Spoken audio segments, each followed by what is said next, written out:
Sanjay sir, तुम्ही सुरू करू शकता. रेकॉर्डिंग सुरू आहे. नमस्कार. ज्ञानभाषा मराठी प्रतिष्ठान यांच्या वतीने मी सगळ्यांचं स्वागत करतोय.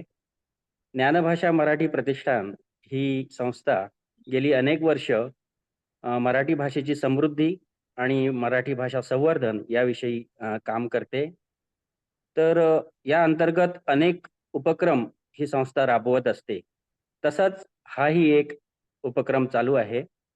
नवरात्र सगळीकडे जल्लोषात चालू आहे.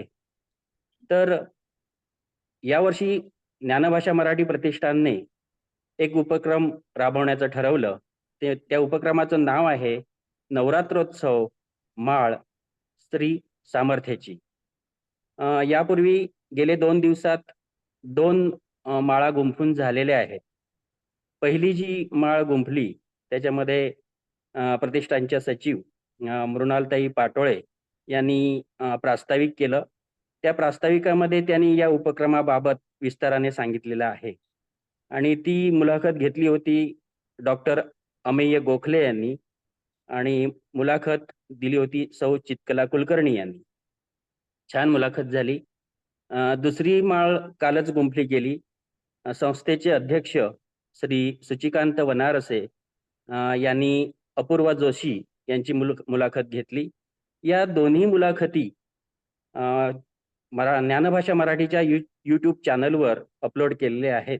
तिथे तुम्ही व्हिडिओ बघू शकता. जे कोणी झूम मीटिंगला उपस्थित राहू शकले नाहीत ते ज्ञानभाषा मराठीच्या यूट्यूब चॅनलवर जाऊन तिथे त्या दोन्ही व्हिडिओ ते बघू शकता. आता आत वळूया आजच्या कार्यक्रमाकडे. आज आपल्या प्रमुख पाहुण्या म्हणून आपल्याला लाभलेल्या आहेत त्या बहुआयामी असं व्यक्तिमत्व आहे. अष्टपैलू व्यक्तिमत्व आहे. पाककला, हस्तकला, योगा, व्यायाम, सौंदर्यशास्त्र या कलांमध्ये त्या निपुण आहेत. त्याचबरोबर नॅचरोथेरपी, रेकी, प्राणिक हिलिंग, क्रिस्टल हिलिंग या उपचार पद्धतींमध्ये सुद्धा त्या पारंगत आहेत. या सगळ्या आपल्या अंगी असलेल्या कलागुणांचा वापर करून ते समाजसेवा करत असतात. ते व्यावसायिक आहेत आणि ह्या अशा सर्व गुणसंपन्न अष्टपैलू बहुआयामी अशा व्यक्तीचं नाव आहे भार्गवी दीक्षित. तर आपण त्यांना भेटूया, त्यांच्याशी छान गप्पा मारूया. नमस्कार भार्गवी ताई, आपलं नमस्कार. या कार्यक्रमामध्ये स्वागत आहे. धन्यवाद. आत्ताच मी सांगितल्याप्रमाणे अष्टपैलू व्यक्तिमत्व जे आहे ते जी जडणघडण त्याची जी आहे त्या संदर्भात मला असं वाटतं की आपलं लहानपणापासूनचं जे बालपण असतं, शैक्षणिक प्राथमिक शाळा असो किंवा सगळं एकूणच शिक्षक असतील, पालक असतील, आजूबाजूचं वातावरण असेल, याच्यातून माणूस घडत असतो मला वाटतं. तर तुम्ही कशा घडत गेला हे आम्हाला जर सांगितलं तर आवडेल आम्हाला. प्राथमिक शाळेपासून ते व्यावसायिक शिक्षणापर्यंत तुम्ही कशा हा जो प्रवास आहे तो साधारण कसा होता? देगलूर हे नांदेड जिल्ह्यातलं एक तालुका आहे छोटासा. इथे राहते मी. जिल्हा परिषदेच्या शाळा, खाजगी शाळा तर तेव्हा तिकडे नव्हत्याच. जिल्हा परिषदेच्या शाळेमध्ये शिक्षण झालेलं. प्राथमिक, माध्यमिक सगळंच शिक्षण कन्या शाळेमध्ये, जिल्हा परिषद कन्या शाळा देगलूर. शिक्षक अतिशय कडक होते तेव्हा. शिक्षा तर रोजच्याच राहायच्या. मराठी शाळा होत्या. आम्हाला आमच्या वेळी 5वी पासनं इंग्रजी वगैरे शिकवलं जायचं. 1ली ते 5वी मराठी राहायचं. 5वी पासनं ABCD वगैरे आम्ही शिकलेलो. विद्यार्थी म्हणून मी अतिशय ढ होते. मला शाळेची गोडी कधीच नव्हती. पण शाळेमध्ये आमच्या एक्स्ट्रा करिक्युलर ऍक्टिव्हिटीज खूप जास्त असायच्या. खूप जास्त वेगवेगळे उपक्रम घेतले जायचे आणि मला खेळाची आवड होती म्हणून मग मी शाळेमध्ये जरा टिकायचे. पण शाळेमध्ये माझं शैक्षणिक अतिशय दर्जा खालचा असला तरी माझ्या शिक्षकांनी मला खूप जास्त मदत केली आणि मी इथपर्यंत पोहोचले. अरे आमच्या वा. वेळी ट्युशन्स वगैरे नव्हते पण माझे शिक्षक होते.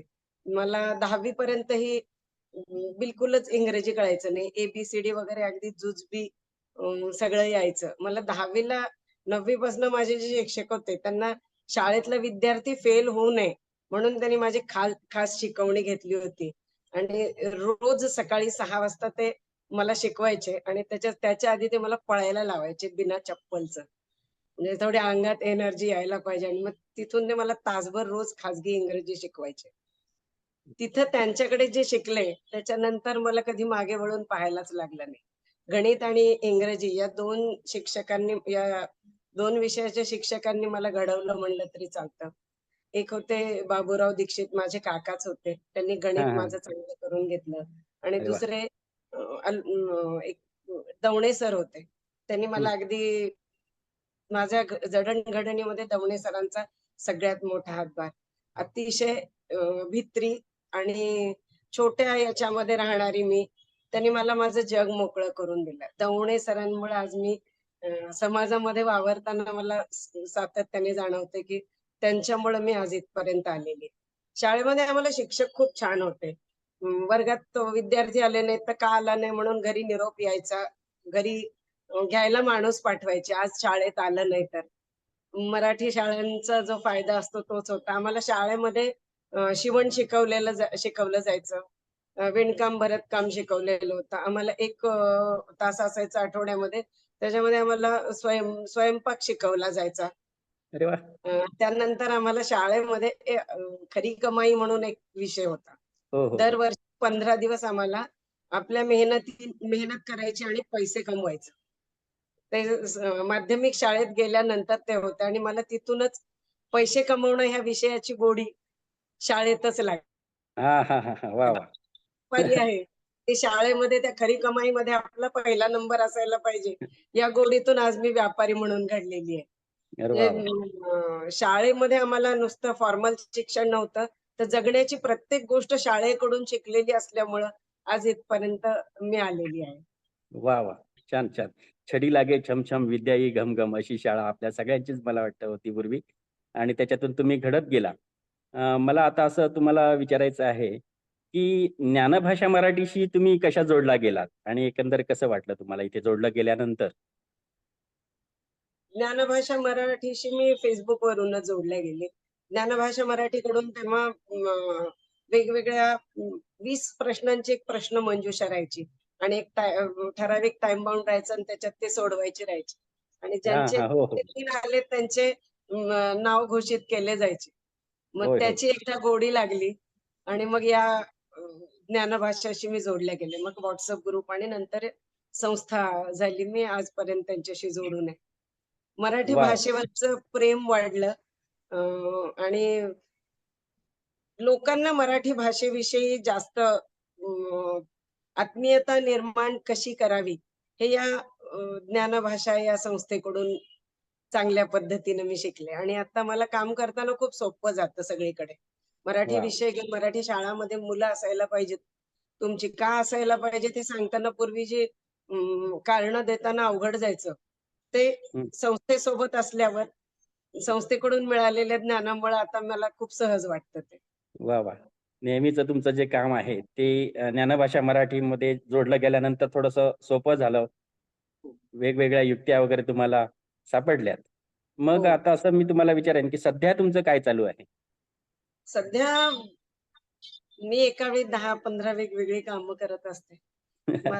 माझे कापड दुकान आहेत 2 शिवाय हं, माझं पार्लर आहे आणि हां. बाकी समाजकारणात आणि राजकारणात दोन्ही पद्धतीने मी काम करते. मराठी भाषेसाठी मुलांना मराठी शाळेत घाला हे सांगण्यासाठी विशेषतः इकडं कसं आहे आता मजूर वर्ग जो असतो, त्यांना आपल्या मुलांना चांगलं शिक्षण मिळावं.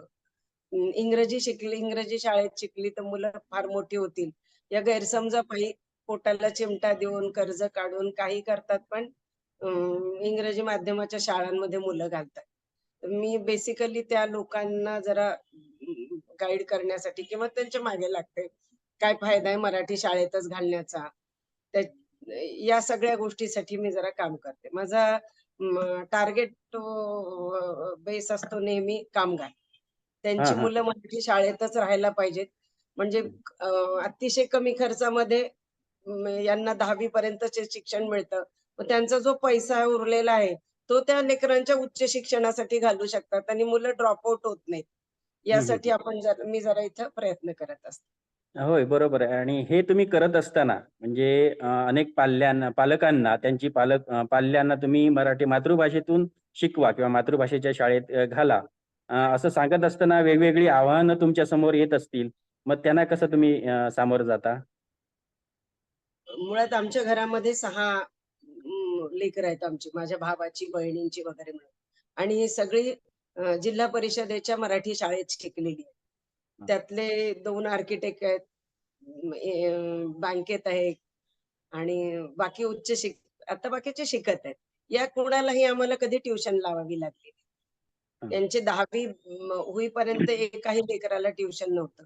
त्याच्याने मुलांना शिकवणीशिवाय आपल्या अभ्यासाची गोडी कशी लावे हे घरामध्येच आम्हाला स्वतःला त्याची सवय असल्याने इतरांना समजावणं आणि सांगणं सोपं जातं.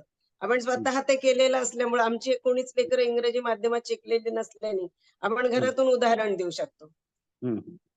हे खूप सोपं जातं, की या हं, हं. मुलांना आपण काय पद्धतीने मोठं केलेलं आहे. त्यांच्या हं. कोणत्या विषयाकडे लक्ष द्यायला गरज आहे. हे सगळं सांगून आपल्याला अतिशय सोपं जातं. तुम्ही का मराठी माध्यमातच घालावीत मुलं हे सांगणं. एक तर खर्च खूप कमी येतो. शिवाय हं. तो जो पैसा वाचतो, छोट्या गावांमध्ये याचा विचार जरा जास्त करायला लागतो. हो. वाचलेला तो पैसा आहे. तो उच्च शिक्षणासाठी मुलांच्या कामाला येईल. हे एकदा आजूबाजूच्या 5-10 उदाहरणांवरनं दाखवून दिलं, की पालक कन्विन्स होतात. शिवाय काय होतं बऱ्याच वर्षापासून हे करत असल्याने जुने जे पालक आहेत, आपण त्यांचा रेफरन्स दिला, की तेच समजावून सांगतात, की हो, हो, आम्ही हो. 3री पर्यंत इंग्रजी माध्यमात होतं आमचं लेकरू आणि किती खर्च व्हायचा, काय पद्धतीनं होतं. त्यांना त्या काय म्हणतात त्याला लोअर केजी किंवा काय तिथं असतानाच त्यांना ट्युशन लावायचे शाळावाले.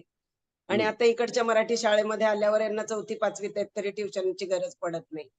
हे जे यशस्वीपणे ज्या विद्यार्थी शिकतायत त्यांच्या पालकांची एकदा बैठ करून दिली आपल्याला फार बोलायचं कामच पडत नाही. तेच त्यांना समजून सांगतात मग काम होऊन जातं. बरोबर. तुम्ही स्वतःच एक चांगलं उदाहरण आहात त्यांच्यासमोर. त्यामुळे बरं मला एक असं अनेक जणांना अशी भीती असते, की आपल्याला इंग्रजी नाही आलं तर उद्या आपण समाजामध्ये किंवा ह्या स्पर्धेमध्ये टिकू का? तर तुम्हाला कधी अशी अडचण आली का की इंग्रजी भाषेसंदर्भात किंवा काय असं इतके तुम्ही व्यवसाय इंग्रजी करता, इतकं मोठं काम तुमचं आहे, तर हे सगळं करत असताना कधी अडचण आली का? इंग्रजी मला उत्तम लिहिता येतं, पण मला कधी फारसं बोलता आलं नाही आणि माझं आजपर्यंत कधी अडलेलं नाही. मी समोरच्यांना सांगते, की मला मराठीत बोलायला आवडेल. मी चांगल्या पद्धतीनं त्या भाषेत व्यक्त होऊ शकते. मग कधी महाराष्ट्रात किंवा बाहेरही कधी प्रॉब्लेम आलेला नाही. वाह! आणि छान. आता तर काय झालेलं, की पहिलीपासूनच सेमी इंग्लिश आहे. हं. होय, होय. तर मुलांना होय. बिलकुलच प्रश्न येत नाही. आता आमच्या कुटुंबातल्या मुलांनाही कधी हा प्रश्न आला नाही. माझ्या पिढीला मला आलेला तसा. बोलता येत नाही हा न्यूनगंड फार दिवस होता. सिम्बायोसिसला मी माझं याचं फिटनेस मॅनेजमेंटचं पोस्ट ग्रॅज्युएशन केलं. तेव्हा वाळीत टाकल्यासारखी होते मी अगदीच, पुण्यात असताना. एकतर भाषा एकदम आपली मराठवाड्यातली अशीच आहे. एक त्यांनी पुण्यामध्ये एकदम एलियन आल्यासारखं वाटत होतं त्यांना भाषा, वागणं, बोलणं पाहून आणि इंग्रजी फारसं यायचं नाही. त्याच्याने पहिल्या वर्षी जेव्हा मी ते कॉलेज जॉइन केलं, तेव्हा 1 महिना वर्गातल्या एकाशीही माझं बोलणं झालेलं नव्हतं. पण नंतर मराठवाड्याचं एक वैशिष्ट्य आहे. पहिली परीक्षा झाली, कोणतीही चाचणी झाली, की आपण वर्गात सगळ्यात प्रसिद्ध राहतो. कारण मराठवाड्याचे विद्यार्थी अतिशय हुशार असतात अकॅडमिकमध्ये. खरंय, लेखनामध्ये आम्ही हुशार असतो. खरंय, खरंय. मग ते एकदा झालं की मग तुम्हाला भाषेचा प्रश्नच येत नाही. बरोबर, बरोबर. आपण ह्या बी-ए शिक्षण केलात त्याच्यानंतर व्यावसायिक शिक्षण पण तुम्ही केलेलं आहात. हो, औषध निर्माणशास्त्र डी फार्मसी ही पदविका हो. तुम्ही प्राप्त केलेली आहे आणि अ, व्यावसायिक तुम्ही आहात. तुम्हाला औषध निर्माणशास्त्राची तुमची पदविका असल्यामुळे डी फार्मसी असल्यामुळे मेडिकल स्टोअर म्हणजे औषधाचं दुकान किंवा औषधी कंपन्यांची एजन्सी वगैरे असं सुरू करता आलं असतं. पण तुम्ही हो. ते न करता इतर काही व्यवसाय सुरू केलेले आहेत तुमच्या कलागुणांना वाव देणारे वगैरे. तर हे असं का झालं, की काही प्रेरणा होती का त्याच्या पाठीमागे असं तुम्ही केलात त्याच्यामध्ये? नाही आमचे वडीलही जरा जास्त समाजाचा आणि इतरांचा विचार करणारे. माझे वडील डॉक्टर. हो. ते हा. 1964च्या बॅचचे डॉक्टर होते. हा. पण त्यांना वाटत होतं म्हणजे टिपिकल मध्यमवर्गीय आणि विचारसरणी असलेलं आमचं गाव आहे अजूनही. तेव्हा बाबांना वाटायचं मी 88-89 ला माझं फार्मसी झालं. तेव्हा मी जर दुकान काढलं, तर मला काही कुटुंबाला पोसण्यासाठी म्हणून दुकान काढण्याची गरज नव्हती. तेच जर कोणी एखादा पुरुष काढला, तर त्याचं अख्खं घर चालू शकेल. या विचाराने आमच्या बाबांनी ते मेडिकल आमच्या बाबाच्या दवाखान्याच्या बाजूचं त्यांनी कायम दुसऱ्या कोणाला तरी दिलेलं. दिलं. हा. त्याच्याने मेडिकल काढणे हा विषय माझ्या मनातही कधी आला नाही. आणि डिप्लोमा नंतर पोस्ट ग्रॅज्युएशन करायचं होतं. पण त्याच्यासाठी शहराला जाण्याची गरज होती. आणि तेव्हा असं फार जास्त विचार केला जायचा. आमचं खूप मोठं एकत्र कुटुंब होतं. तिथं विचार केला जायचा, की मुलींना शिकवून त्याचा किती काय फायदा कुटुंबासाठी होणार आहे. मग तोच पैसा मुलाला शिकवला तर कामाला येईल. ही विचारसरणी त्यावेळी माझ्या वेळी होतीच होती. हो, ते जुनी त्याच्याने मानसिकता तशी होती. होय. उपजीविकेसाठी चालण्या इतकं त्यांनी मला ज्ञान देऊन ठेवलेलं होतं. मग नंतर मी गावामध्ये जे आहे तेच शिक्षण घेतलं. BA झाले इकडे. पण तरी तसं असलं तरी सुद्धा तुमच्याकडे अनेक कलागुण असल्यामुळे तुम्ही वेगवेगळ्या व्यवसायामध्ये अगदी निपुण पारंगत झालात आणि त्याच्यात तुम्ही अगदी सक्सेस झालात. तर या सगळ्या व्यवसायातून स्वतःसाठी आर्थिक उत्पन्न तुम्ही मिळवत आहातच. पण हे आर्थिक उत्पन्न मिळवत असताना की इतरांना सुद्धा ज्या गरजू लोक आहेत त्यांना उत्पन्नाचं साधन मिळवून ट्रेनिंग देऊन वगैरे किंवा उत्पन्नाचं साधन मिळवून देणं आणि तुम्ही देताय आता अनेकांना. तर ह्या ईश्वरी कामामध्ये तुम्हाला काय काय अनुभव आलेत वेगळे? मी कॉलेजला होते तेव्हापासूनच मी स्वतंत्र कमवायची. मी वेगवेगळ्या सॉफ्ट टॉईज बनवायला शिकलेली. परत मी कुकिंग चे वेगवेगळे वेगवेगळ्या प्रांतात चालणारं कुकिंग शिकवून घेऊन मी त्याचे क्लास घ्यायचे. मी सॉफ्ट टॉईज बनवायचो आम्ही. आम्ही सगळ्याच बहिणी या सगळ्या कामामध्ये होतो. शिवाय विणकाम, भरतकाम ते शाळेमध्ये जे जे शिकलेलं होतं, त्याचं व्यवसायात रूपांतर कॉलेजला असतानापासूनच केलेलं होतं. मग वा. ग्रॅज्युएशनला असताना स्वतंत्र कमाई माझी चालू होऊन गेलेली होती. मग या सोबतच कुटुंबामधूनच जरा सामाजिक गोष्टीचा वारसा असल्यामुळं आपल्याला जे येतं ते आपल्यापेक्षा जे गरीब आहेत, त्यांना शिकवून त्यांना उद्योगाला, व्यवसायाला लावणं, ही आमच्या फॅमिलीची हॉबी आहे. वा. त्याच्याने सॉफ्ट टच शिकले तर एक 5-50 जणांना सॉफ्ट टच शिकवले. मग त्यांचे व्यवसाय चालू झाले. टेलरिंगचं तसंच. मी माझ्या नावाने भरपूर शिवण किंवा साड्या वगैरे विणायला घ्यायची. समोरच्या मुलींना ज्यांच्या हातात कला आहे पण परिस्थिती नाही, त्यांना आपण सगळं मटेरियल वगैरे द्यायचं. त्यांना रोजगार मिळवून द्यायचा आणि एकदा त्यांना पूर्ण त्याचे पैसे मिळाले, की त्याच्यामधून आपण जे त्यांना सामान घेऊन दिलंय, त्याचे पैसे वापस घ्यायचे. म्हणजे ते परत दुसऱ्या कोणाला तरी कामाला येतील. वा वा वा वा वा. मग एक 1000 तरी एम्प्लॉई आतापर्यंत वेगवेगळ्या क्षेत्रात आपल्या हाताखालून तयार झालेले. 1000च्या आसपास आहेत सगळे? अगदी त्यापेक्षा अरे वा. जास्त असतील. अरे वा वा. छान छान छान. आता तुमचे आणखी कलागुण आहेत म्हणजे ज्या वेगवेगळ्या उपचार पद्धती त्याच्याकडे येतोय मी. की आजकाल फार धाकाधाकीचं जीवन झालेलं आहे. सगळीकडे पळापळ चालू आहे. महिला वर्ग सुद्धा बाहेर प्रत्येक क्षेत्रामध्ये आघाडीवर काम करत असतात. त्यामुळे ते घरातून बाहेर पडतात. त्यांची जीवनशैली सगळी बदललेली आहे. हा प्रश्न खास महिला वर्गासाठी आहे. त्या दृष्टिकोनातनं तुम्ही आम्हाला मार्गदर्शन करा, की ह्या सगळ्या बैठकाम असेल, जीवनशैली बदललेली असेल, सोशल मीडिया असेल, त्यामुळे आजची तरुणाई असेल, महिला ज्या आहेत ते खास. तर महिलांचं आरोग्य आणि तुम्ही जे म्हणता जे त्या उपचार पद्धती जे तुम्ही करता, की रेकी, प्राणिक हिलिंग, क्रिस्टल हिलिंग आणि नॅचरोथेरपी ह्या ज्या सगळ्या उपचार पद्धती आहेत, त्या महिलांचं आरोग्य चांगलं राखण्यासाठी कशाप्रकारे उपयोग होऊ शकतो त्याचा? त्याबद्दल जरा विस्ताराने सांगा. प्रत्येक अडचण ही एक संधी असते म्हणतात. तसं मला जन्मजात हृदयरोग होता हो, हो. आणि त्यामुळे माझं वजन मी ग्रॅज्युएशनला असताना 35 किलो होतं. अतिशय कमी. आणि मी कायम औषधांवरच होते तोपर्यंत. पण त्यानंतर रेकी या विषयाशी माझा संपर्क आला आणि मग नॅचरली स्वतःला हील करून घेऊन मग माझ्या हळू सगळ्या गोळ्या बंद होऊन गेल्या.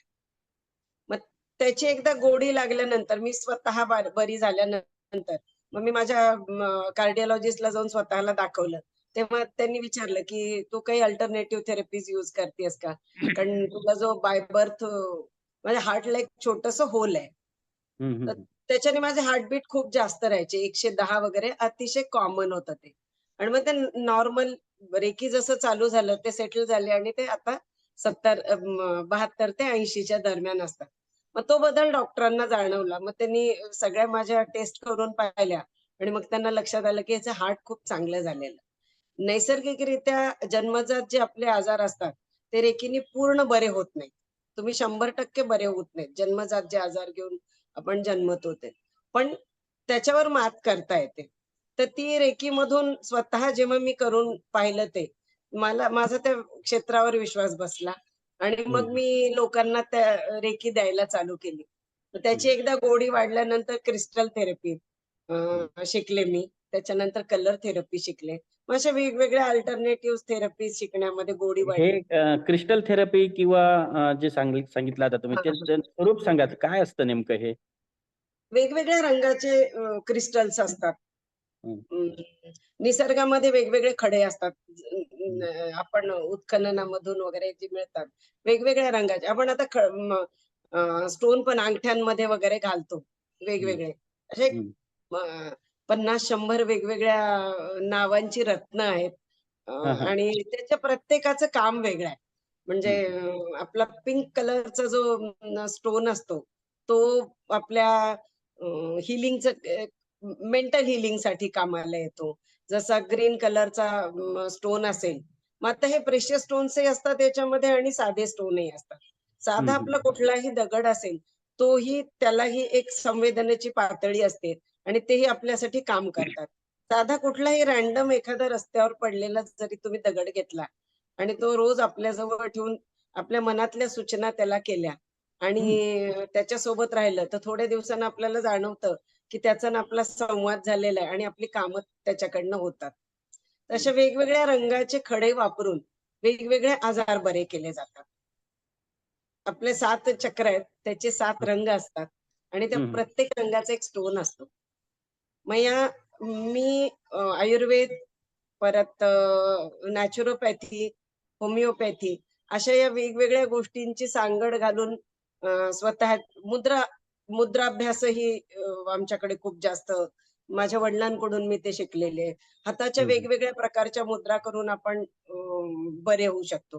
तर या नेटिव्ह थेरपीज वापरून बरं होण्याचं शास्त्र मी जशी शिकले, तसं मी प्रत्येकाला एकच शास्त्र उपयोगी होत नाही. कोणासाठी हं. आपण मुद्रा वापरतो, कोणासाठी रेकी वापरतो, कोणासाठी क्रिस्टल वापरतो, कोणासाठी नॅचरोपॅथीचं फूड थेरपी वापरतो. अशा वेगवेगळ्या थेरपीज वापरून आपण स्वतःला बरं करू शकतो. मग ते आजारपण तुमचं शारीरिक असेल, मानसिक असेल, भावनिक असेल, या हं. सगळ्याच पातळ्यांवर काम करून आपल्याला स्वतःला बरं होता येतं. मग मी या अरे सगळ्या थेरपीज लोकांना शिकवते स्वतःपुरत्या. हां, हां. कुणाला ॲसिडिटी आहे आता समजा, तर ॲसिडिटीसाठीच्या मुद्रा सांगतो त्यांना आपण. ही हं, अपान मुद्रा आहे. प्रत्येक जेवणानंतर ही मुद्रा 15 मिनिट करायला सांगतो. हं. ही अगदी चमत्कारिक मुद्रा. या हां, अपान मुद्रेनं आपण जे जे काही खातो ते डायजेस्ट होतं. हां, मग हां. खाणंही काय असायला हवं? मग ही मुद्रा हां. कशी करायची? शिवाय मग कलर थेरपी याच्यामध्ये यूज करत असू आपण, तर सातत्यानं ॲसिडिटी होणाऱ्यासाठी कुठल्या पद्धतीचं फूड वापरायचं? कोणत्या हां, हां. रंगाचं फूड असायला पाहिजे जेवणामध्ये? या सगळ्या गोष्टी एकत्र करून त्यांना थेरपी त्यांचा वैयक्तिक उपचार पद्धती आपण तयार करून देतो आणि त्यांना शिकवतो. मग हां, त्याच्या प्रॅक्टिसने आपल्याला 100% त्या वेगवेगळ्या आजारांवर मात करता येते. इथे आता मी हे महिलांसाठी जास्त घेते. आपण काय करतो बायकांचं कसं असतं जरा आपले आजार हे 95% वेगवेगळे आजार हे सायकोसोमॅटिक डिसीजेस असतात.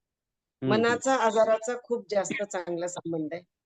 अं, मनाने आपण आजारांवर वेगवेगळ्या प्रकारच्या आजारांवर मात करू शकतो आणि बायकांना वेगवेगळे आजार, महिलांचे जेवढे सगळे आजार असतात त्यामध्ये हार्मोनल इम्बॅलन्सिंगमुळे होणारे आजार खूप जास्त असतात.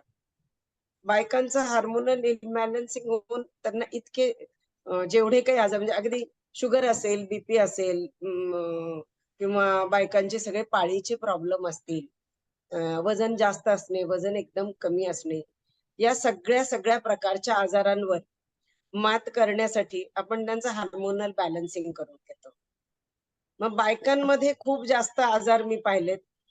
इथे छोट्या गावामध्ये राहताना एक जाणवतं, की बायकांच्या आरोग्यासाठीही खूप जास्त पैसा खर्च केला जात नाही.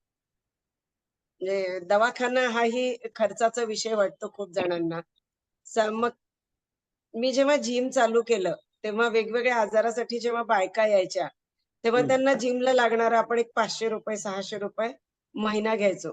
तर अतिशय उच्च कुटुंबातून जरी बाई आली, तरीही तिला एक ठराविक 3-4 महिने झाले, की घरातल्या लोकांकडून बंधनं असायची. अजून किती दिवस जाणार? अजून किती पैसे खर्च करायचे? घरच्या घरी काही होत नाही का? हा, मग हा. जेव्हा हे अनुभव पाहिले बायकांचे, तेव्हा मी ठरवून टाकलं, की आपण सगळं मोफत द्यायला चालू करून द्यायचं. अरे वा. म्हणजे त्यांना शिकवून द्यायचं, तुम्ही या, माझ्याकडून शिका आणि तुमचं तुम्ही घरच्या घरी करत राहा. हा. मागच्या 8 ते 10 वर्षापासून देगलूरला जे कोणी आपल्या घरी येईल, त्यांचे आजार घेऊन, त्यांना या अल्टरनेटिव्ह थेरपीजने आपण ट्रीटमेंट देतो. त्यांना बरं करतो आणि याच्यानंतर पुढच्या काळामध्ये त्यांनी घरच्या घरी कसं बरं व्हायचं, हे शिकवूनही देतो. मग त्या घरी करत राहतात. अशा वा, पद्धतीनं नेटवर्क आपलं जास्त जोडल्या गेलेलं आहे. वा, हे छान काम तुम्ही करताय. मला असंही कळलं की खेडेगावातून ज्या मुली येतात, गरीब मुली वगैरे असतात, शिक्षणासाठी येत असतील शहरामध्ये किंवा आणि अन्य कुठल्या कारणासाठी, तर त्याही मुलींना तुम्ही मदत करता. तर त्याचं स्वरूप काय आहे, कसं करताय तुम्ही? जे छोट्या गावातून मुली येतात, त्यांना घरातून बऱ्याच वेळा येण्यासाठी बंधनं असतात. ऑटो रोज मुली ऑटोनी येतात किंवा इथे बस वगैरे असणंही फार कमी आहे. हा. ऑटोचाच वापर जास्त आहे. मग त्या एका ऑटोमध्ये एवढ्या मोठ्या मुली भरून ते भरल्याशिवाय येत नाहीत वगैरे. मग अशा मुलींना इथे कमी खर्चामध्ये कुठं राहण्यासाठी सोय होती का ते पाहणं. हा, त्यांना किराया देऊनच, पण हा, हा. जरा कमी खर्चामध्ये कोणी वाजवी वाजवी तर दरामध्ये, कमीत कमी खर्चामध्ये त्यांची सोय वाजवी होईल दरामध्ये. का वगैरे असं. हां, मग आपल्या ओळखीने त्या पद्धतीनेही मिळतं खूप जणांना. शिवाय ज्यांच्या घरातून येण्या-जाण्यासाठी रिस्ट्रिक्शन आहेत, त्या पालकांना बोलून, त्यांनाही हम्म. सांगून, "मी याची काळजी घेते, तुम्ही काळजी करू नका." वगैरे सांगून मग ऑटोवाला फिक्स करून ऑटोवाल्याला आपण बोलून ठेवून द्यायचं. म्हणजे मग त्यालाही भीती राहते, की यांना माहिती आहे कुठल्या ऑटोतून कोणती मुलगी जाते वगैरे. मग त्यांच्या कधी चेक करत राहायचं. त्या काय काय येण्या-जाण्याच्या त्यांच्या वेळा. त्यांच्या शाळेला कधीतरी जाऊन एक मध्येच सरप्राईज व्हिजिट देऊन त्या वेळेवर येतात की नाही, वेळेवर जातात की नाही. या सगळ्या गोष्टीचे थोडं पालक म्हणून आपण काळजी घ्यायला सुरू केलं. आता हे काम कसं आहे मागच्या 10-15 वर्षापासून चालतं. त्याच्याने हा. काय होतं, मी आता ज्यांची काळजी घेतलेली आहे, त्या मुली त्यांच्या गावातल्या नंतरच्या येणाऱ्या मुलीला त्याच सांगतात आणि त्याच तयार करतात. म्हणजे आता ही सध्या मला फार जास्त काही काम नाहीये. म्हणजे ही साखळी चालू आहे. हा. साखळी चालू होऊन गेलेली आणि ती चालूच आहे. अरे वा. हे सगळं जे काम तुम्ही करताय, ते पैशात त्याचं मूल्य करता येणं अशक्य आहे. हे सगळं करत असताना तुम्हाला एक आत्मिक समाधान मिळत असणार. मग त्याबद्दल तुम्हाला कसं वाटतंय? एक आत्मिक समाधान म्हणजे काय? जे का विचारतो हे, की आता पुढे येणारी जी नवीन पिढी आहे, ज्या मुली नवीन तरुण मुली असतील किंवा अन्य कोणी असतील, तर नवीन तुमच्यासारख्या अनेक भार्गवी दीक्षित तुमच्या या मुलाखतीतून प्रेरणा घेऊन तयार व्हायला हव्यात आणि त्या होतील, याच्यात काही शंका नाही. तर साधारण जो समाधान तुम्हाला मिळतं त्याबद्दल तुम्ही सांगा. काय कसं फील होतं तुम्हाला हे सगळं केल्यानंतर? जन्माला आल्याचं सार्थक झाल्याचं फिलिंग असतं. अरे आधी वाह! वाह! वाह! वाह! हां. वाह! वाह! खूप खूप छान. ने अ, क कुटुंबाकडून हा वारसा नेहमीच चालत आला. माझे वडीलही डॉक्टर होते. त्यांनी 76 वर्ष त्यांच्या वयाच्या 76 पर्यंत प्रॅक्टिस केलेली. आमचे बाबा ₹5 फीस घ्यायचे. हं. येणाऱ्या खेड्यापाड्यातली लोक जी यायची, कोणी येऊ, ते ₹5 फीस घ्यायचे आणि त्याच्यातच बरं करून पाठवायचे लोकांना. हां. वर्षानुवर्ष त्यांनी अशा प्रकारे प्रॅक्टिस केलेली. आणि शिवाय सगळ्या जाती धर्माचे ज्यांना खेडेगावातून शहरात देगलूर त्यांच्या दृष्टीनं ते शहर आता. ते या गावामध्ये येऊन राहून शिकायला मिळत नाही. अशा सगळ्या जाती धर्माच्या कित्येक विद्यार्थ्यांना आमच्या बाबांनी आमच्या स्वतःच्या घरी ठेवून घेऊन शिकवणं, त्यांची लग्न करणं, त्यांना घर बांधून देण्यापर्यंत आमच्या बाबांनी केलेलं आहे. आणि तोच वारसा आमच्याकडे अजूनही चालू आहे. अनेक विद्यार्थ्यांना शैक्षणिक कार्यासाठी आपल्याकडून मदत होते. आता तुम्ही मला बोलताय तुमच्या समोर मी एकटी दिसते, पण हे काम खूप जास्त मोठं आहे आणि मी एकटी काहीच करत नाही. मला इतक्या जास्त लोकांकडून पैसा येतो, मदत येते. मी फक्त चेहरा आहे, पण करणारे माझ्या आजूबाजूचे अ, हजार माणसं असतील, जे काही कोणी भारतात राहतं, कोणी भारताच्या बाहेरही राहणारे आहेत. ज्या पद्धतीची मदत लागली, कधी पैसा लागत असला एका कामासाठी, एखाद्याला विचारलं, की "अरे दादा पैसे हवेत. या मुलीच्या इंजिनिअरिंगची फर्स्ट इयरची फीस भरायची आहे.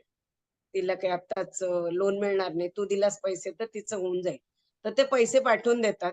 मग वर्षभरानंतर जेव्हा ती मुलगी एज्युकेशन लोन घेते, तेव्हा त्या दादाचे पैसे वापस देऊन टाकते. अशा पद्धतीनं काम चालतं. अशा शिकलेल्या ज्या मुली आहेत, त्या आता पुढच्या दुसऱ्या कोणाच्या तरी मदतीला येतात. ते हं, हं. काम करून आपण विसरून जातो. तुम्ही आनंद किती होतो म्हणतात त्याच्यासाठी सांगते, की आपण कधीतरी कोणासाठी काही करण्यात आलेलं असतं. परमेश्वर आपल्याला माध्यम करून घेतो.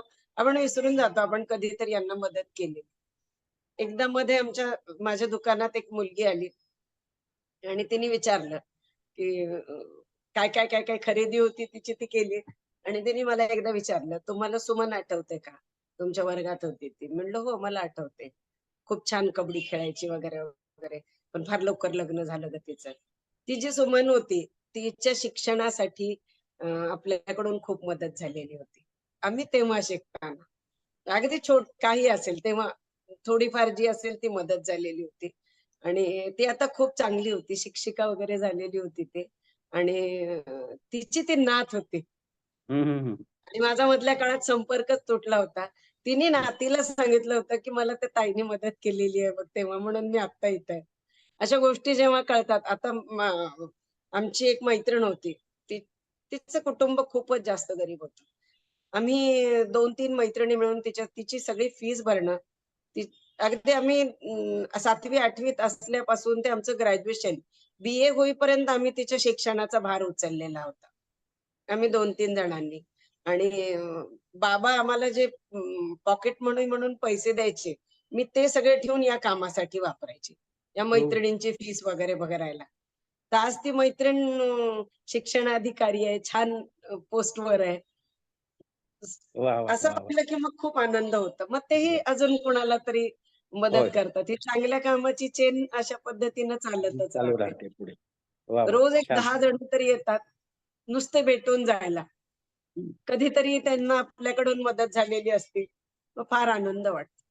कृतकृत्य झाल्यासारखं वाटतं. जन्माला आलोत काहीतरी कामाला आलो. वाह, वाह! छान, छान. हे लोकसेवेचं व्रत जे आहे, ते आता तुमच्या बोलण्यातून समजलं, की वडिलांकडून ते पुढे वारसा चालत आलेला आहे आणि ते बीज तुम्ही रोवलंय आणि त्याचा आता वटवृक्ष झालाय आणि सगळीकडे ही साखळी म्हणताय तसं पसरलेलं आहे. अ, बरं आता मला असा एक प्रश्न पडतो, की अनेक कामं एकाच वेळी तुमची चालू असतात. हे वेगवेगळे उपक्रम तुमचे जे आहेत ते. तर हे सगळं करत असताना अनेक जणांची ओरड असते, की मला हे करायचं होतं, पण मला वेळच मिळत नाही. अ, हे मला ते करायचं होतं, माझ्याकडे वेळच नाही म्हणून. मग तुम्ही एवढ्या सगळ्या गोष्टी अ, कशा काय करता? म्हणजे टाईम मॅनेजमेंट ज्याला म्हणतात, वेळेचं नियोजन कसं काय करता हे सगळं? कसं सांभाळता? टाईम मॅनेजमेंट कुटुंबाकडून खूप जास्त सहकार्य हा पहिला विषय. त्याच्यामुळं वेळ भरपूर मिळतो आणि तुकड्यामध्ये जगणं असल्यामुळं आज हं, जी प्रायोरिटी आहे त्यासाठी जास्त वेळ द्यायचा, बाकीच्या हं. गोष्टींसाठी थोडा कमी द्यायचा. हे म्हणजे टाइम मॅनेजमेंटचा हा सगळ्यात मोठा हे ठेवलेला आहे फंडा, की आजची प्रायोरिटी ठरवायची आणि आज त्या प्रायोरिटीवर लक्ष द्यायचं. मग त्याच वेळी जेव्हा आपले बाकीची जी कामं असतील, ती जी टीम आहे त्यांच्यावर विश्वासाने सोडून द्यायची. त्यांना जबाबदारीची जाणीव करून दिलेली आहे. टीमवर्क आहे. एका वेळी 10 कामं आपण करू शकतो, ते आपण एकटे तर करत नाही. 9 कामावर बाकीचे इतर काहीतरी जण काम करत राहतात आणि आजचं प्रायोरिटीचं जे 10वं काम आहे, ते आपण करत राहतो. म्हणून हे काम होतं. 10 जणांची मदत असते म्हणूनच हे सगळं शक्य होतं. बरोबर, बरोबर. हे टीम वर्क असल्यामुळे सगळं जुळून टीमवर्क आहे. येते, सगळं 100% व्यवस्थितरित्या. टीमवर्क आहे. आता मॅनेजमेंट आपल्याला फार वेगळं करावं लागत नाही. एकतर फार जास्त काम करण्याचा मुळातच पिंड असल्यामुळं हं, आपोआपच काम होत जातं. होत जातं ते. हां, हां, हां. बरं, हा सगळा तुमचा प्रवास जाणून घेतला. खूपच प्रेरणादायी असा प्रवास आहे तुमचा. तुम्ही काम करताय. मला असं विचारायचं आहे, की ज्ञानभाषा मराठीशी जोडले गेल्यानंतर ते आता तुम्ही ज्ञानभाषा मराठीचे विश्वस्त आहात. हा प्रवास कसा झाला वाटला तुम्हाला? त्याच्याबद्दल काय सांगू शकता? इथे येऊन कसं वाटलं काय? ज्ञानभाषा मराठीची सदस्य होणं, त्या WhatsApp गटामध्ये येणं, तिथपासून ते आतापर्यंतचा विश्वस्त सभासद, आजीव सभासद म्हणा, हा प्रवास फार छान होता. याच्यामध्ये मी बऱ्याच गोष्टी शिकले. पहिली गोष्ट मी शिकले, मराठी फॉन्ट वापरायला शिकले. Google Google इंडिक डाउनलोड करून ते वापरायला शिकले आणि तिथून मी ज्ञानभाषा मराठी सोबत जास्त जोडल्या गेले. अ, सगळ्यांचाच तो ज्ञानभाषा मराठी मला सगळ्यात जास्त जे मिळालं ते इथल्या शाळांसाठी काम करायला सुरू केलं मी. संघाची इथे एक शाळा आहे. हं, परमपूज्य गोळवळकर गुरुजी शाळा म्हणून आहे. हं, हं. त्या शाळेसाठी मी खूप जास्त ऍक्टिव्हली काम करणं चालू केलं. ज्ञानभाषा मराठीचे जे उपक्रम चालतात वेगवेगळे, त्या उपक्रमाची माहिती आपण त्या शाळेमध्ये देतो. ते शाळेकडून ते उपक्रम त्यांच्या पातळीवर चालवले जातात. हं, हं. एका खूप मोठ्या म्हणजे जवळपास एक 500-700 संख्या आहे शाळेची. तेवढ्या विद्यार्थ्यांशी जोडल्या जाणं, त्यांच्याशी संवाद करता येणं आणि मराठी भाषा हा विषय घेऊन त्यांच्या सोबत राहणं, हे मला फक्त ज्ञानभाषा मराठीमुळे शक्य झालेलं आहे. अरे वाह! वाह! वाह! तर इथे मी थोडासा थांबतो. अ, संस्थेच्या सचिव मृणालताई यांना विचारतो, की कोणाचे काही प्रश्न आलेत काय? हॅलो? एक मिनिट हा. कोणाला प्रश्न असतील तर तुम्ही हात वरती करू शकता किंवा मी सगळ्यांना थोडस अनम्यूट करते. कोणाला प्रश्न असतील तर तुम्ही विचारू शकता.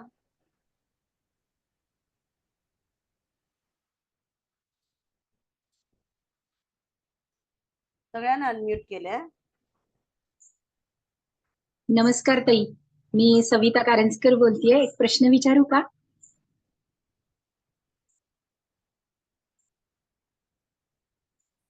मी अनम्यूट केलंय ना सगळ्यांना? हा. हो. नाही, तू म्यूट केलं होतं. आता मी अनम्यूट केलं मला. ओके. पाहाय. हा विचारा सविता ताई.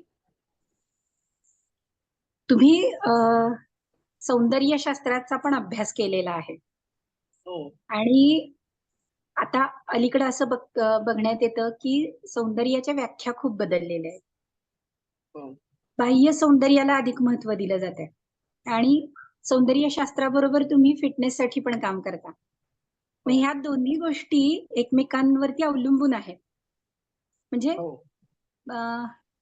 बाहेरून सुंदर असणारा व्यक्ती त्याला त्याच्याकडे आंतरिक सौंदर्य असेलच असं नाही, पण आंतरिक सौंदर्य असलं की तो व्यक्ती बाहेरून सुद्धा सुंदरच आपल्याला भासतो. तर या दोन गोष्टींसाठी त्याचा मेळ घालण्याचं काम तुम्ही करताय. तर याविषयी तरुण मुलींना तुम्ही काय सांगाल?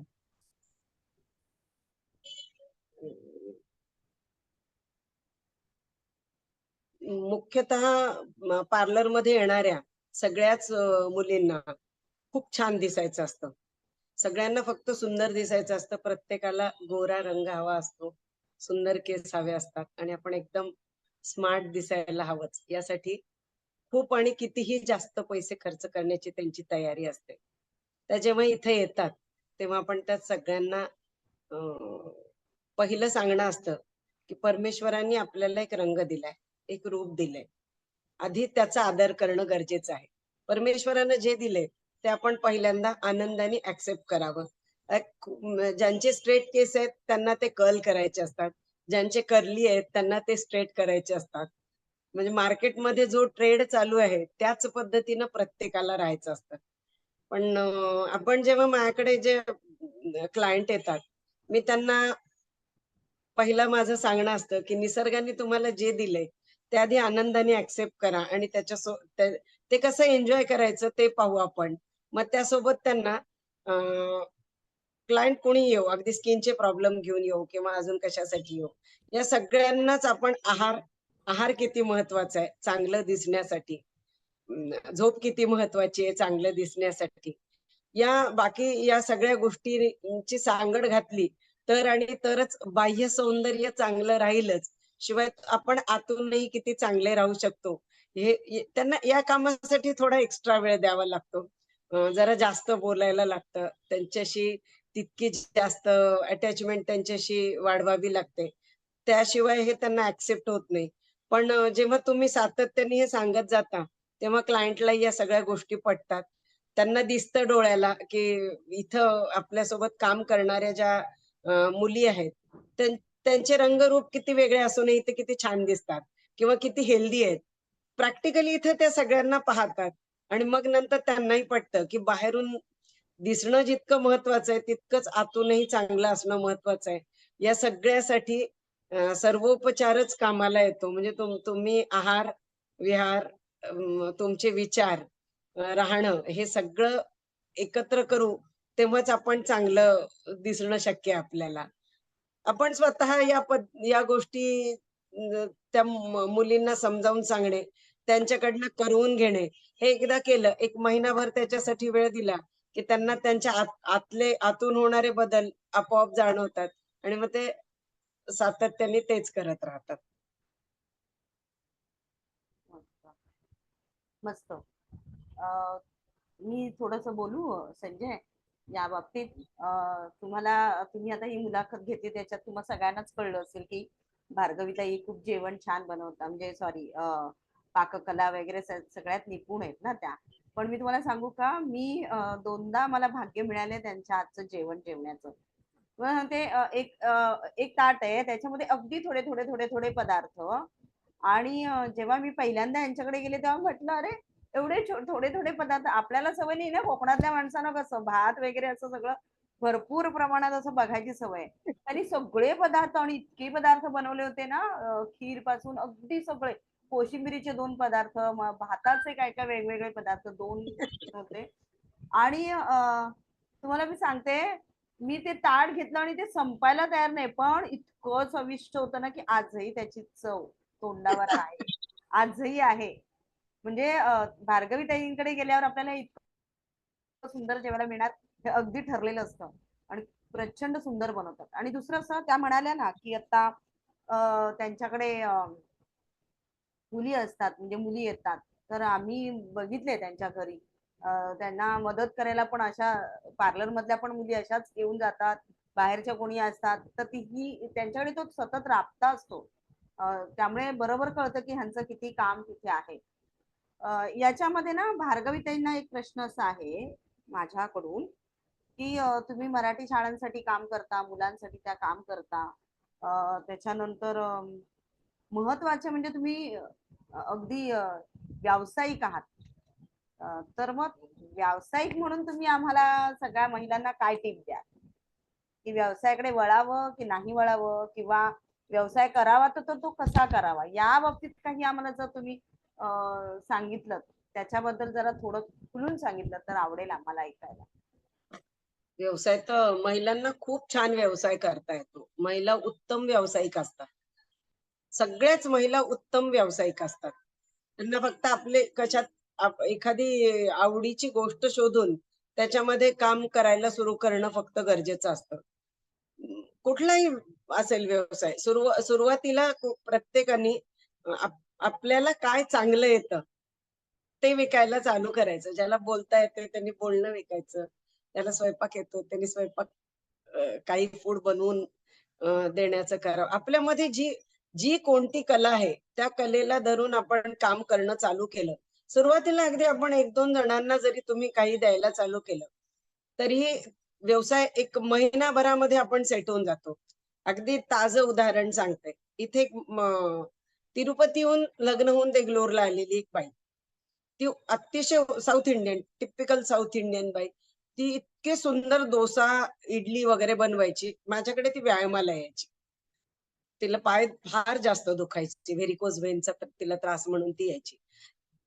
तिच्या हातचं 2-3 वेळा खाल्ल्यानंतर परवा पाडव्याला तिला आम्ही ती ती छोटी रुबराई घ्यायला लावली आणि तिला सांगितलं, की आता तू पीठ विकायला चालू करायचं.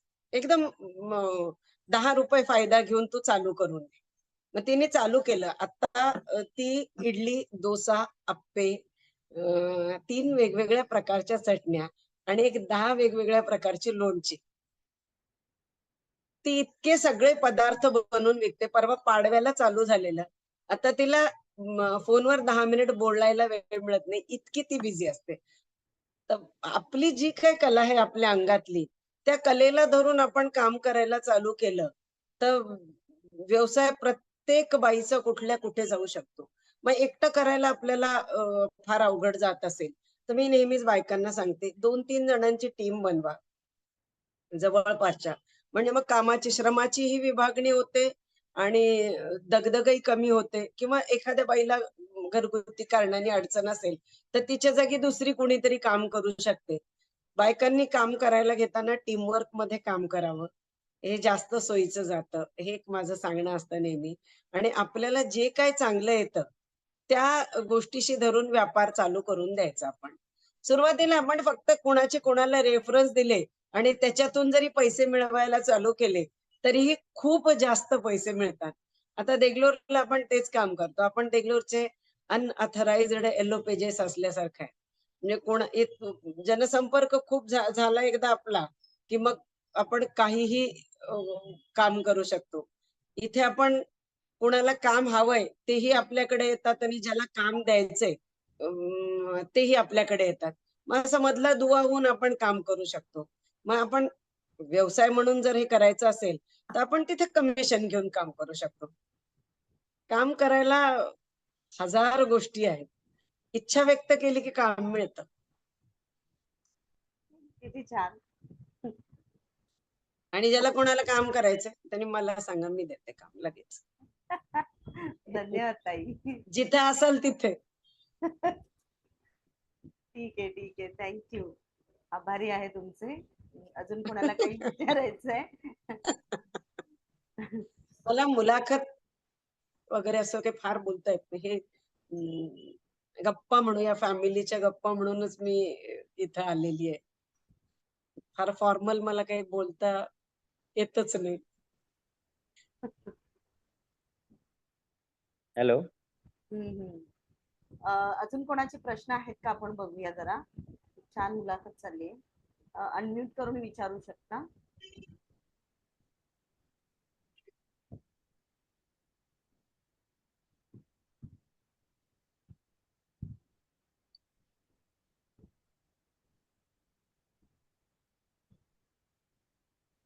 हॅलो. हा हा, मी विचारू काय? हो, विचारा. बरं भार्गवीताई, आपण जेव्हा असा जनसंपर्क आपला वाढतो आणि जेव्हा आपल्यातलं जेव्हा धाडस दिसतं लोकांना आणि आपली जी कपॅसिटी दिसते लोकांना, त्यावेळेला शत्रू पण निर्माण होणं हे अतिशय साहजिक आहे. तर तुम्ही अशा काही इमॉरल अशा शक्तींना सामोऱ्या कशा गेलात? त्यावेळेला तुम्ही तुमची मनाची शक्ती त्यावेळेला ऑन द स्पॉट आपल्याला ती वापरावी लागते. ते स्किल किंवा तिथे तुम्ही स्वतःचं बळ कसं एकवटून त्यांना तोंड दिलं? असे प्रसंग आले का? किंवा आले असतील तर ते कसं तुम्ही तोंड दिलं? असे खूप प्रसंग नेहमीच येत राहतात. मी माझ्या आयुष्यात अनेक अशा संकटांना तोंड दिलेलं आहे. पण आपली इच्छाशक्ती एकदा चांगली ठेवली, आपण कणखर राहिलं, की अशा गोष्टींवर मात करता येतेच. मी याच्यासाठी उदाहरण देईन, की आमच्या एका जागेवर एन्क्रोचमेंट झालेलं होतं. आमची एक जागा होती आणि किरायेदार होता आमचा, तो त्याला सोडायलाच तयार नव्हता. मग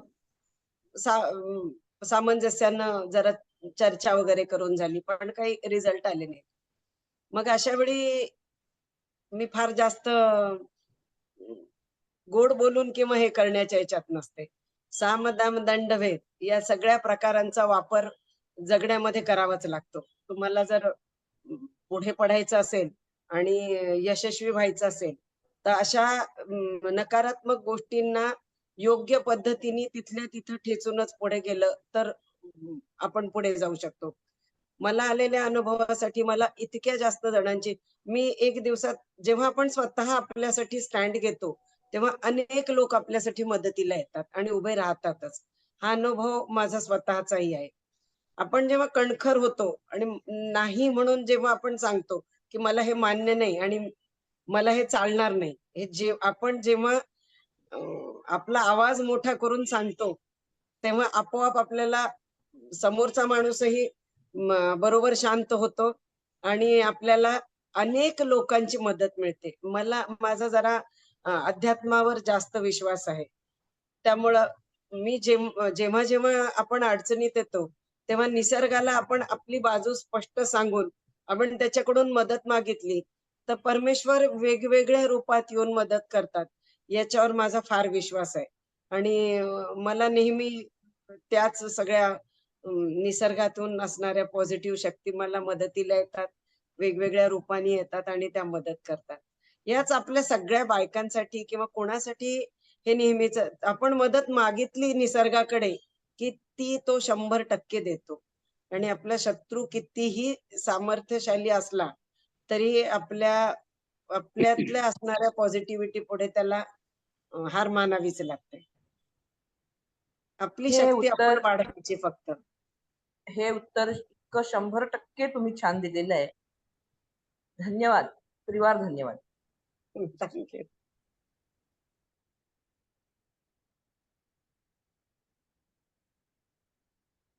संजय, अजून कोणाचे प्रश्न नाहीयेत. आपण हा. तुम्ही पुढे सुरू करू शकता. हा. धन्यवाद भार्गवीताई. आपले हॅलो. हॅलो, ऐकू येते? मी बोलू का? बोल हो ना. हो, मला एक प्रश्न विचारायचा आहे. मी दीपा पुजारी. हा बोला. बोला. भार्गवीताई, तुम्ही खूप बिझी आणखीन खूपच वेगवेगळ्या क्षेत्रांमध्ये काम करता. कौतुकास्पद आहे हे सगळं. पण आजकाल मी बघते की आजकालच्या जनरेशन मधल्या मुली विशेष करून त्यांचं ऑफिस, त्यांचं काम करून दमून जातात, एक्झॉस्ट होतात आणि मग आम्हाला वेळ नाही, आम्ही हे करणार नाही, ते करणार नाही. तर अशासाठी कसं त्यांना काय सल्ला देता येईल किंवा कसं त्यांना त्यांच्याशी आपण बोलून त्यांना गुंतवू शकू? वेळेचं नियोजन कसं करावं किंवा ही सगळी कामं आपण कशी ऍडजस्ट करावीत? त्यासाठी पहिल्यांदा आपली इच्छा असायला पाहिजे, की जे चालू आहे, ते मला थोडं बदलणं गरजेचं आहे. आपण त्यांना सांगू शकतो, की आता जी सिस्टम चालू आहे, त्यामध्ये हम्म. आपण आनंदी आहेत का? हे आधी आपण स्वतःला विचारावं, की ही जी माझी सिस्टम चालू आहे, त्याच्यामध्ये मी आनंदी आहे का? त्याच्यात मला बरं वाटतंय का? मी शरीर आणि मनाने या सगळ्या आजूबाजूला चालणाऱ्या परिस्थितीला मी आनंदाने ऍक्सेप्ट करू शकते का? याचं उत्तर जेव्हा नकारार्थी येईल, तेव्हा आपल्याला स्वतःसाठी बदलण्याची गरज आहे. हे प्रत्येकालाच लक्षात येऊन जातं. त्यांना आधी त्याची जाणीव करून द्यायला लागते मुलींना, की तुम्ही स्वतःसाठी किती वेळ आता आपण बऱ्याच मुली म्हणतात, आम्ही स्वतःसाठी वेळ काढतो. स्वतःसाठी काढलेला वेळ म्हणजे काय? तर शनिवार, रविवार शॉपिंगला जाणं असेल किंवा पार्टी करणं असेल किंवा मजा करणं असेल. पण हो. ते करूनही ते झाल्यानंतरही स्वतःला एकदा विचारावं, की याच्यात मी आनंदी आहे का?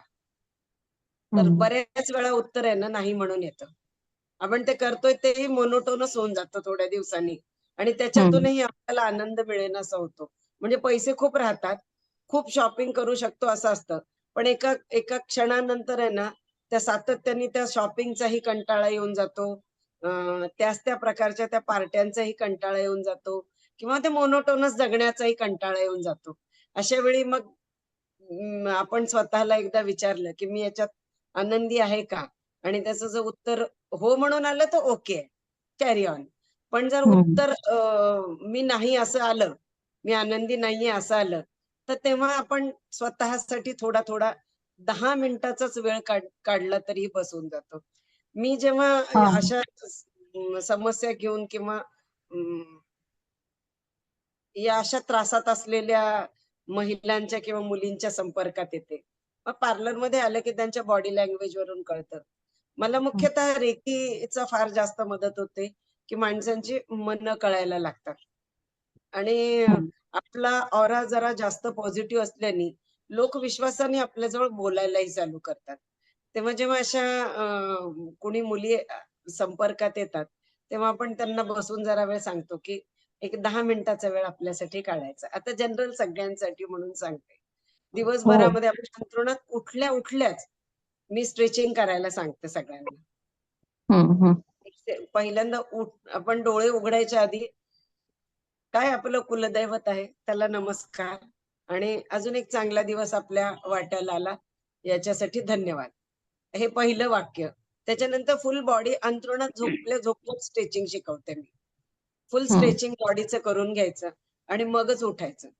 उठताना दिवसभराची कामं डोक्यात घेऊन उठायचंच नाहीये. बिलकुलच.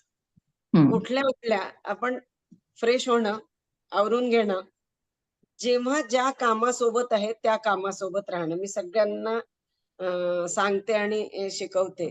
तर आता मी काय करते, आता मी मुलाखत देतेय, तर मी या मुलाखतीसोबतच राहावं. आता प्रॅक्टिकली काय सांगते, आज माझ्या दुकानातले 4 कामगार आलेले नाहीत. आणि बाकी कोणाला त्या दुकानातल्या काम येत नाही. आता माझा खाली भाऊ आणि माझी भाऊजाई त्या दोघांना खाली दुकानात बसवलेलं आहे आणि मी वर तासभर झालं मुलाखत देतेय. तर माझ्या डोक्यामध्ये माझं ते दुकान नाही यायला पाहिजे. तिथं त्याचं काय व्हायचं ते होऊ दे. 1 तास माझा कशासाठी मी काढलाय, या मुलाखतीसाठी काढलाय. तर मग मी होल हार्टेडली मुलाखतीतच राहावं. हे असं करण्याने ना खूप जास्त आपली एनर्जी जी ड्रेन होते ती वाचून राहते. आपण ज्यावेळी ज्या कामात आहे त्याच कामात राहायचं. आपण हे काय अगदी करतो? पटलं मला. पण मी थोडीशी मध्ये बोलते, सॉरी. हां, बोला ना. या जनरेशनच्या मुलांना ना त्यांचं फक्त ऑफिसचं काम किंवा व्यवसाय प्रोफेशन जो असतो तोच फक्त जास्त मन लावून करताना बघते. आणि रोजची घरातली कामं जिथे त्यांना कमीपणाची वाटतात, की त्यांना नकोच असतात ही कामं, ती दुसऱ्यांकडनं करून घ्यायला त्यांची तयारी असते किंवा नसली नाही झाली तरी चालतं. तर अशा वेळेला त्यांच्याशी आपण कसं वागायचं हे काही कळत नाही.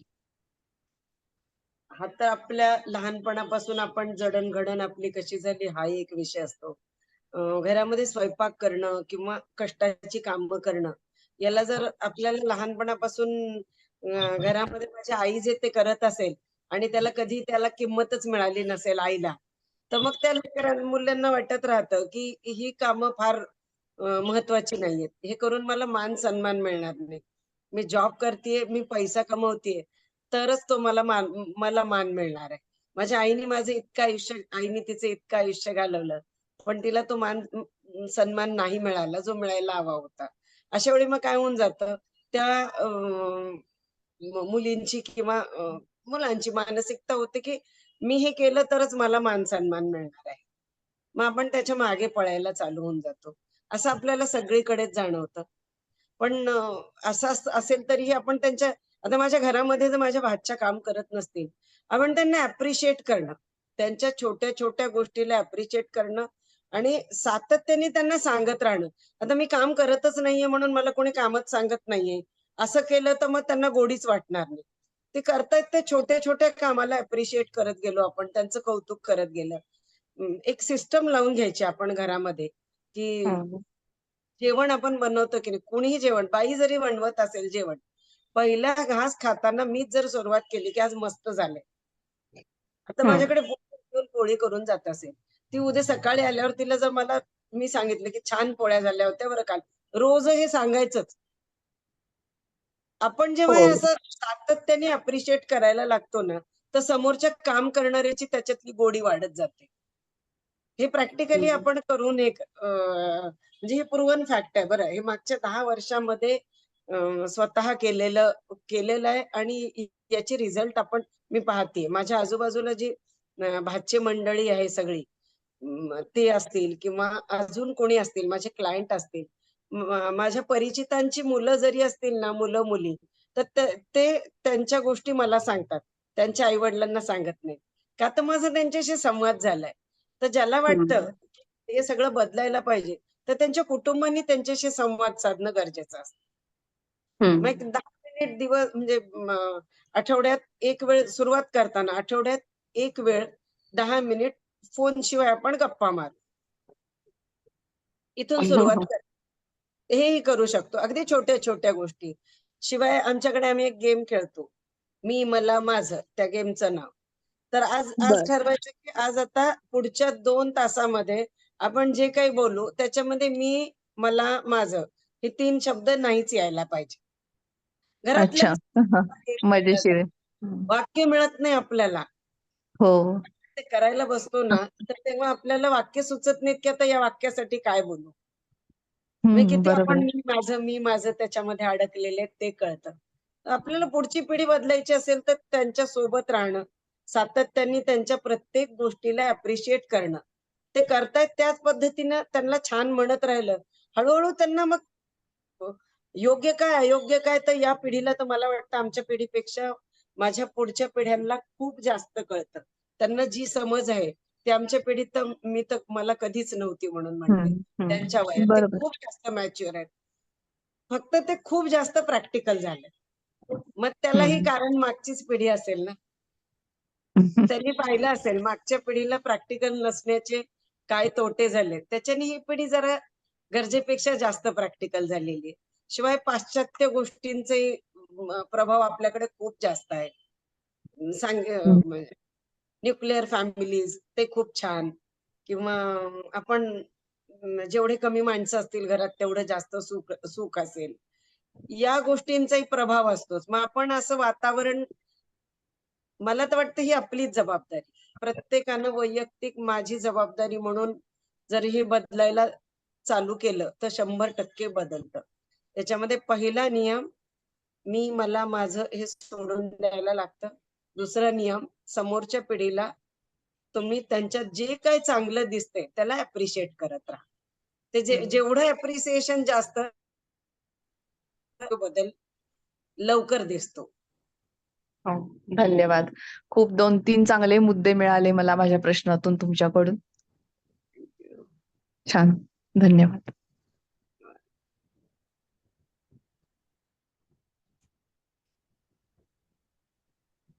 संजय सर, तुम्ही पुढे सुरू करू शकता.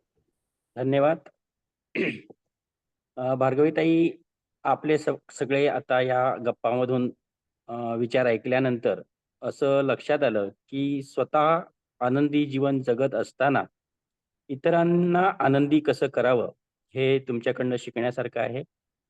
आपल्या अंगी जे विविध पैलू आहेत त्याचा समाजाच्या भल्यासाठी कसा उपयोग करून घ्यावा, स्वतःचा व्यवसाय करण्यासाठी त्याचा उपयोग कसा करून घ्यावा, वेळेचं व्यवस्थापन कसं करावं, आरोग्याची काळजी कशी घ्यावी, अशा अनेक गोष्टी या सगळ्या विचारातून आम्हाला शिकता आल्या, सगळ्यांनाच शिकता आल्या. आता वेळेचं बंधन असल्यामुळे आता आपण थांबूया. मृणालताई, आभार प्रदर्शन करायचं ना, आता थांबवायचं ना? हो हो. ही मुलाखत जी आहे, मी आधी आभार मानते. धन्यवाद. या सगळ्या गोष्टी सवय नसताना मुलाखत काय मी गप्पा म्हणूनच आले होते. मला छान झाल्या तुम्ही गप्पा. संधी दिली याच्यासाठी धन्यवाद. धन्यवाद. ही जी मुलाखत चालू आहे किंवा गप्पा म्हणूया, ती झूमवर चालू आहे. तर त्याचं जे प्रायोजकत्व आहे हे आमच्या संस्थेचे सचिव अभिजित शिंदे यांनी स्वीकारलेलं आहे. तर त्यामुळे अभिजित शिंदे यांचं संस्थेच्या वतीने आभार मानतो. या मुलाखतीच्या वेळी झूमची तांत्रिक बाजू सांभाळणाऱ्या आपल्या संस्थेच्या सचिव मृणालताई पाटोळे मध्ये फोन आला त्यामुळे डिस्टर्ब होतोय. यांचेही आभार. संस्थेचे अध्यक्ष सचिकांत वनारसे यांचेही आभार. त्याचबरोबर संस्थेचे सगळे पदाधिकारी, विश्वस्त यांचेही आभार. या सगळ्याबरोबर महत्वाचं म्हणजे इतर श्रोते जे आहेत उपस्थित, त्यांनी तुमचा उत्साह वाढवला, प्रश्न पण विचारलेत, त्या सगळ्या श्रोतृवर्गाचं आभार. आणि शेवटी मुख्य म्हणजे भार्गवीताई, तुमचे या ज्ञानभाषा मराठी संस्थेच्या वतीने खूप खूप आभार. धन्यवाद. धन्यवाद. मृणालताई, उद्याच्या कार्यक्रमासंदर्भात काही सूचना वगैरे आहेत द्यायच्या आहेत का?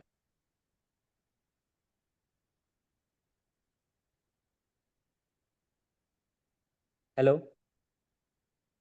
हो, एक मिनिट.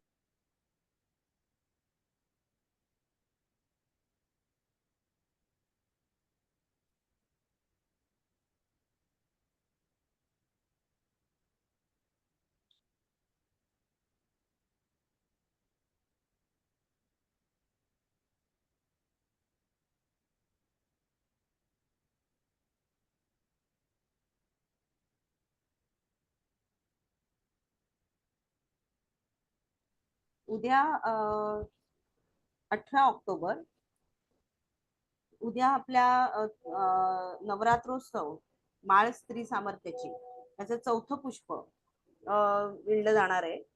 तर त्या निमित्ताने आपण भेटणार आहोत हेमांगी जोशी यांना. हेमांगी जोशी या अकोला तालुक्यामध्ये कोरकू समाजातल्या मुलांना मराठीच्या प्रवाहात आणण्यासाठी, शिक्षणाच्या प्रवाहात आणण्यासाठी कार्य करीत आहेत. तर त्यांच्याकडे गेली या सर्व याच्यामध्ये जवळजवळ 8 ते 10 वर्षाचा अनुभव आहे. शिवाय त्या शहापूरमध्ये आदिवासी मुलांसाठी सुद्धा कार्य करतात. तर त्यांना जर तुम्हाला ऐकायचं असेल तर उद्या आपण याच वेळेला भेटू शकतो आणि तुम्ही सगळे त्यावेळेला याल अशी आशा करते. धन्यवाद. आजचा हा कार्यक्रम संपन्न झाला असं म्हणायचं का? हो. धन्यवाद धन्यवाद. भारतीताई. धन्यवाद. सगळ्यांचे आभार.